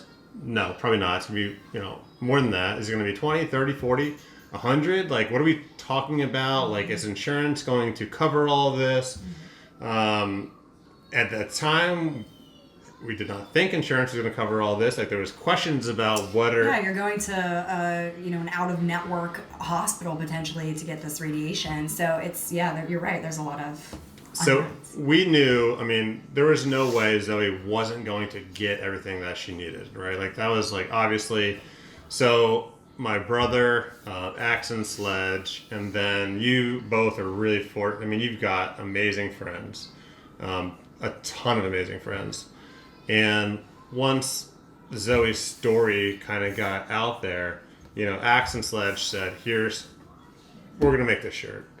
We're going to make this shirt, and all of the profits go to you guys and in support of whatever. We're going to make sure she gets what she wants, what she needs. They worked with their vendor, and they didn't know, do we buy 100 shirts? Do we buy 1,000 shirts? Do we buy... What do we do? And they reached out to their supplier, and they were like, "Don't worry about it. The cord, Bruno. Don't worry about it. We'll take care of it." And so they did. And they pre-sold these shirts, not knowing what it was going to be like, and they sold literally thousands and thousands of shirts. I remember when that sale was live. I think we were in the ICU still at that point, weren't we? Yeah, no, this happened within. Early. It was. I mean, you guys moved so fast, and we're just in this different state of mind. And yeah, I remember we were laying on these broken beds in the ICU, and Bair is like, "Do you see how many of these they sold? Like they're like sold out." I'm like, "Oh my gosh!" So in 24 hours. Crazy. Like the sale, or maybe it was the weekend. It was like 48 hours, 24 hours. Yeah, They only did a sale for like over yeah. the week. It was a really short period of time where they sold, and I don't want to quote a number because I forget it at this point, but it was, I want to say between 5,000 and 8,000 shirts. Yeah. It was something Crazy. like I wild. never heard the number. I had no idea. It was something wild where they raised over $50,000 through these shirts. Simultaneously, a GoFundMe was set up where people donated over $50,000 through there as well. My cookie dealer, I'm gonna give them a shout out. They donated thousands of dollars on GoFundMe. Then Chick-fil-A steps up. They cater the entire ICU. Twice. There was a mistake. Twice, because we never got a meal, and they were like, "Did you guys get your sandwiches?" And we were like, "Oh, you delivered it?" And they were like, "No." Because we couldn't go down and get it. Literally, it was COVID, right? Chick-fil-A was like, we'll do "Whatever, it we'll do it again tomorrow." Yeah, So I mean, they like, just let's showed think- up and fed the whole ICU plus us that time. Yeah. Because Jim and Ashley didn't get their sandwiches, they catered again. Like The that's whole, just the whole ICU floor, the whole staff. It's incredible. who decorated the house. Chick-fil-A. Chick-fil-A decorated the house too. Yeah. Chick-fil-A decorated the house, and I'm not gonna list all of them because first of all, I'm just off the top of my head and I'm gonna screw it up. But I gotta plug State Farm too. All my fellow associates, they did a huge fundraiser for us as well. That was almost 10,000. So I mean, it was our support that we got was just, it was unbelievable. But I wouldn't say it's typical. yeah, so that's right. Like that's it, right? Like that's why we're having this podcast for two reasons, right? Like first, the most important thing is the first hour we've been talking, right? Like the resource for people who need help. Like if they have questions, like you two have gone through this, you are offering to be a resource to help others and hopefully assist them in some way. The second part of this is, because of the support that you received. And, Jim, you said it, I think it was like 3 days after she was diagnosed. I mean, like by then, within a week after her surgery, over $100,000 had been raised. And like that, Crazy. Staggering. Like, I remember seeing you guys outside of Children's and you both, Jim, you sent me a text at one point. You're like, we have to do something. And I think you're only telling me, in particular, because of like my career. I mean, I'm a fundraiser. Like that's sort of what I run a foundation for a hospital. Like it's kind of like a calling that this would happen with me around. Like, if you wanted to help, like I can help you do that, achieve that. And then when I saw you guys, and it's like you both were saying like you were moved beyond words to try and like explain what the Axe and Sledge, that community meant, like all the thousands of people who bought the shirts, like the messages that were coming in. And yes, the money was obviously like super important at the time to make sure Zoe got what she needed, but like the videos, the messages, like the stories that people were sharing, that when they got their shirts, they were wearing their shirts, and like Zoe's, you're driving us, you're making it, like it was, you both kept telling me like we need to do something, and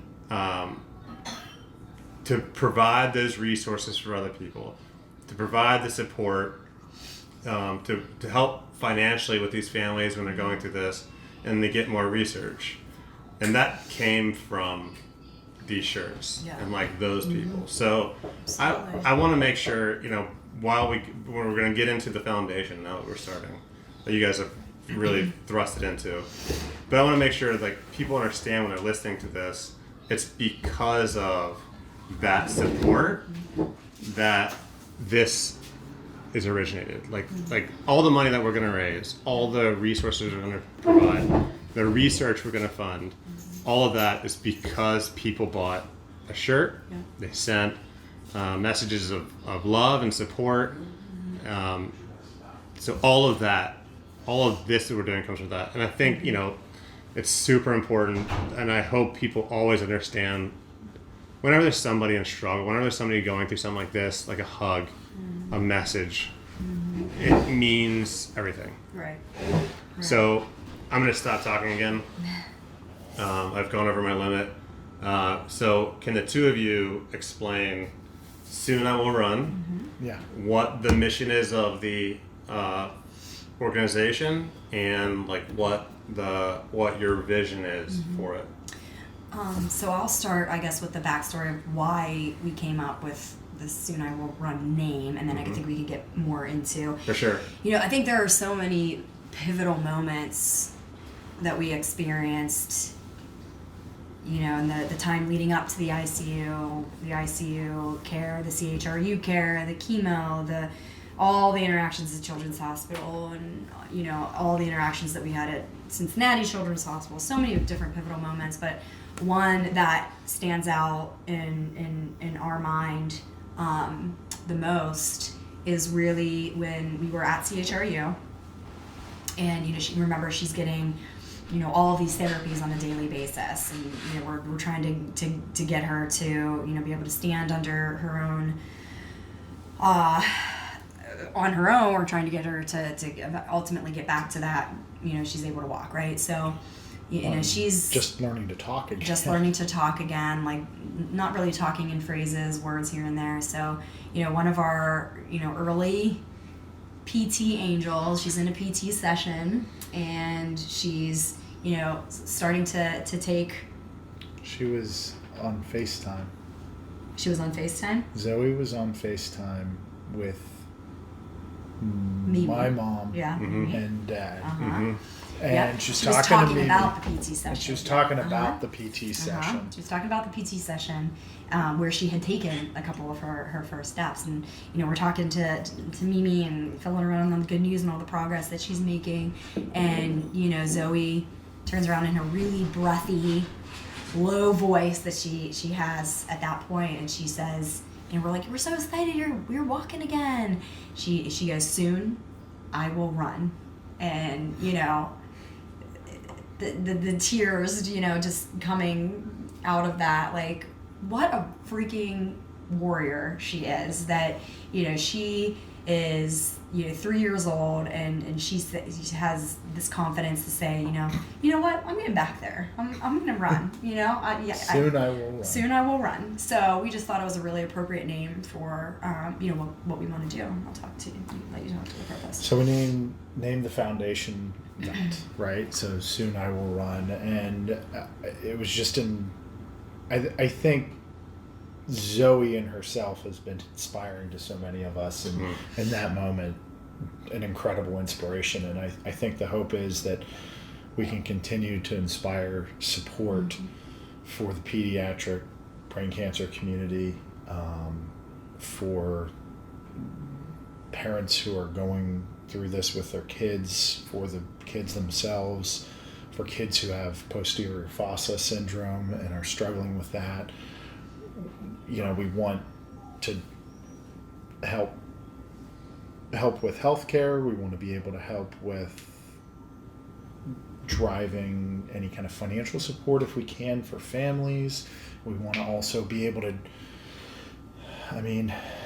dream big, right? And try to get some money towards research, in any way we can to try to help the cause, right? And it is, the cause is huge. There's a huge need for all of this.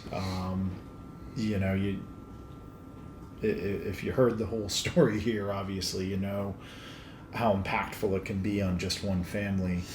And, the type of brain cancer she has was less than a couple hundred. There are a lot more pediatric brain cancers that are much, much, much more common that are out there too, that can inflict this.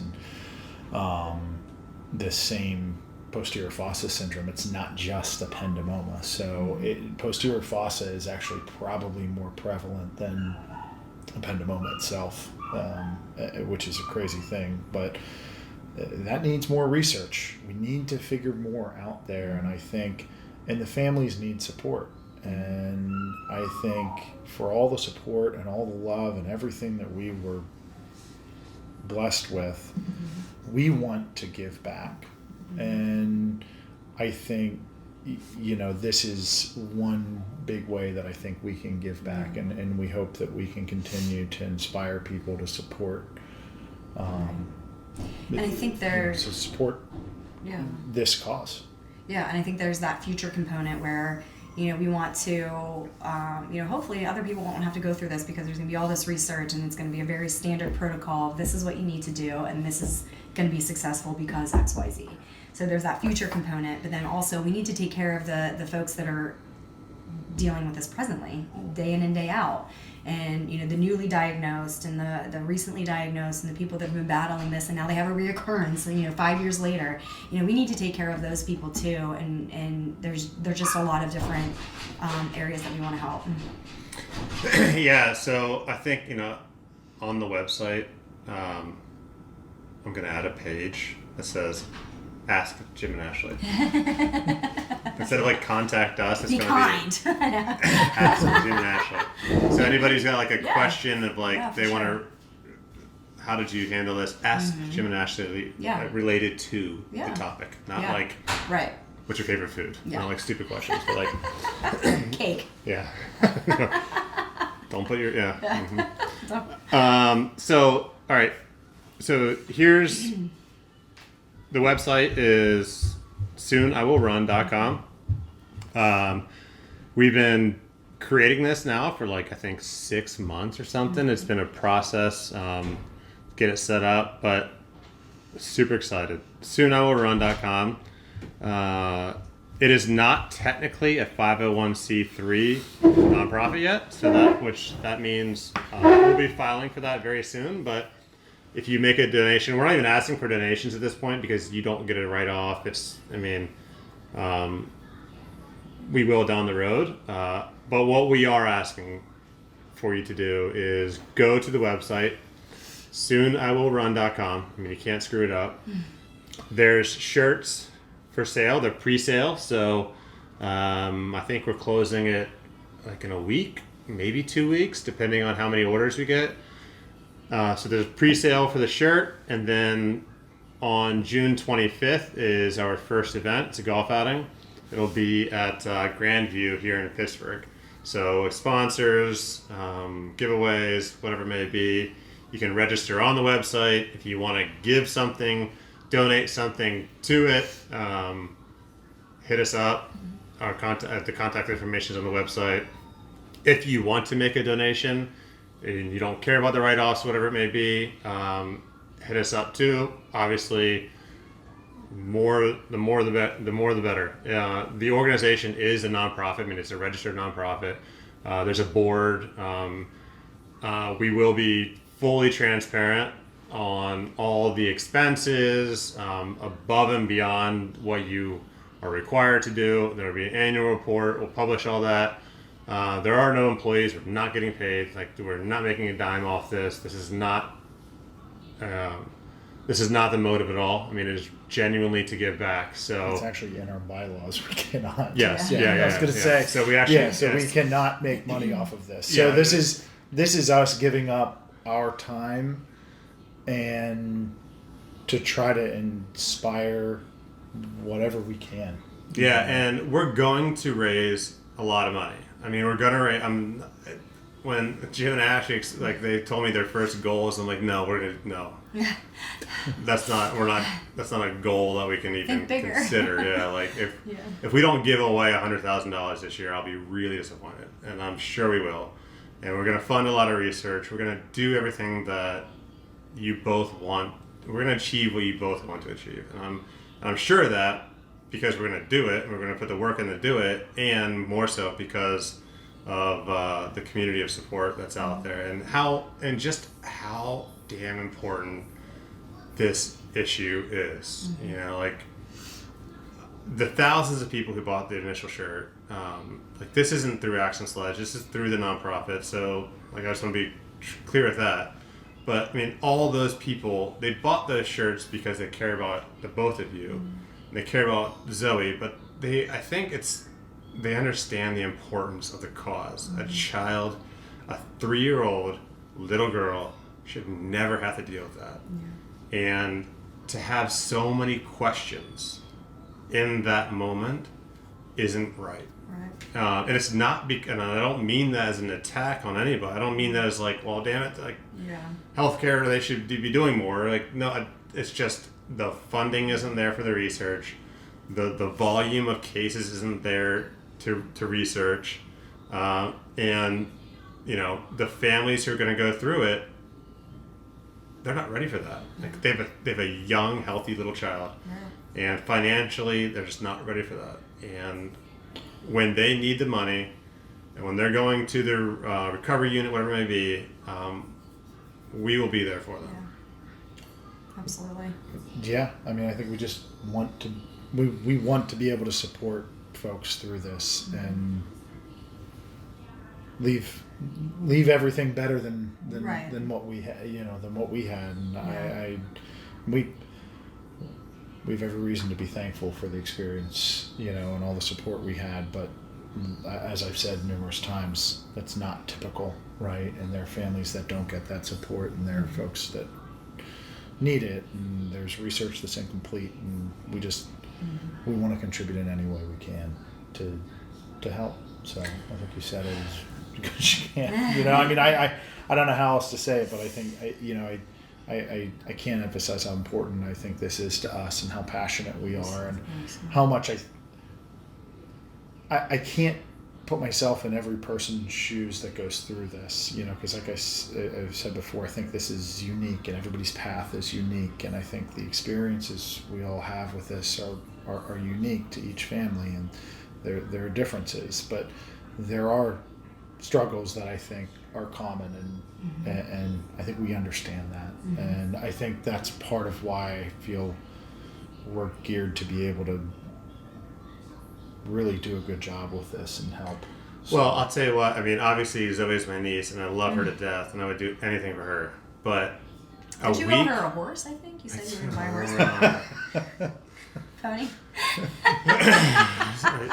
I had a little moment of weakness, and I offered. I thought I was going to buy her a horse. Probably cool with the stuff. Well, I'll put it in your backyard. I'll buy it. Put it in your backyard. But I mean, a week after her diagnosis, when the both of you were thinking about helping others, when you both expressed that to me, I knew at that moment, like, I'm all in, and whatever your goals are to achieve, I don't know what I can do, but they're gonna get done. I mean, like, in that moment, I couldn't believe you were thinking about others in that moment. So when you think about, like, buying a shirt, buy a damn shirt. I mean, like, we were talking about Ashley and Jim and Zoe, who are phenomenal people, didn't deserve what they went through or going through. I mean, obviously not done. But the next person, the next family, they don't deserve it either. It's not fair. If you're going through it and listening to this, I mean, we all shared the feelings. We all had the feelings, like, why not me? Why her? Why him? So buy a shirt, June 25th, register for the golf outing. I've already had people, and I haven't even told you two yet, but, like, people message me saying, well, I don't really golf, but I want to host a 5K. Look, if you want to host another fundraiser, like, man, do it. Awesome. Like, anything you want to do.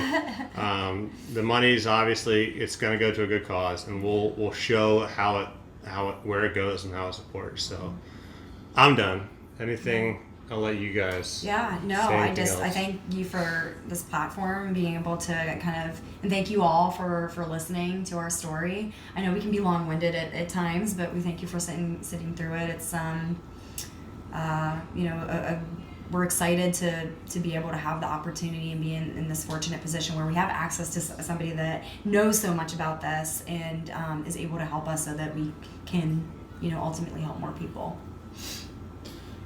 I think we've said it all. Yeah. Honestly, I think I thank you for setting this up and doing this and continuing to drive this forward, you know, and that's one thing that's great I mean, if it about weren't for working you, about I'd be working having, together like, is a lemonade stand ideas down are my great, driveway. but we have Don is a go-getter, and he is All this is being deleted. yeah, he's making sure that everything is driving forward as well, and I think, you know, collectively we're working together to try to make this a truly wonderful foundation, and we hope that it can do some great things. So for buy your families. shirts. And Buy your shirts. Buy your damn please. shirt. Come play some golf and see this one hit it all the way over there. That way. Bring extra balls for him. Bring extra balls. Hey guys, thank you so you. much for listening. Appreciate it. Check out the website, soonhourrun.com. Thank you so Thanks. much.